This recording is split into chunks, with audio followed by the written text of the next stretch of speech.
Ito ay rated SPG, striktong patnubay at gabay ng magulang ang kailangan. Matapos ngang paslangin ni Lena si Noy ay walang pag-aalinlangan niya nga itong isinilid sa maleta at dinala pa sa harap ng simbahan ng Quiapo.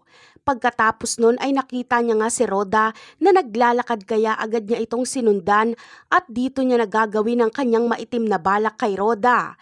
Ito nga ang magiging pangalawa niyang biktima.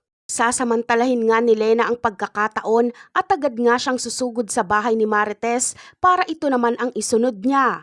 Ngunit nandoon nga si Aling Tinding sa bahay nila Marites kaya maliligtas pa ang buhay ni Marites dahil sasaluhin ni Aling Tinding ang saksak na sana ay para kay Marites. Isa pa ay hindi makakapayag si Aling Tinding na masaktan ni Lena si Marites. At dahil sa pagprotekta ni Aling Tinding kay Marites ay buhay niya nga ang mawawala.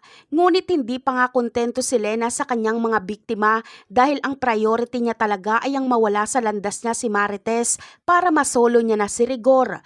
Kaya si Marites naman ang hahabulin niya ngayon. Ngunit darating nga si Rigor at dito niya makikita ang ginawang pagpaslang ni Lena kay Aling Tinding.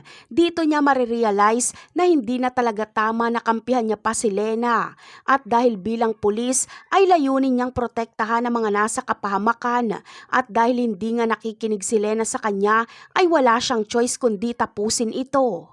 Kailangan lang mamili ni Rigor sa pagitan ni Lena at Marites at dahil asawa niya si Marites ay ito pa rin ang pipiliin niya. Masakit man para sa kanya ay kailangan niyang patamaan si Lena para matigil na ang kabaliwan nito. Bagamat ayaw niyang mapuruhan si Lena, ngunit mapupuruhan ito dahil susubukan pa niyang manlaban kay Rigor kaya mukhang dito na rin matutuldukan ang buhay ni Lena. At yan ang ating aabangan. Bye!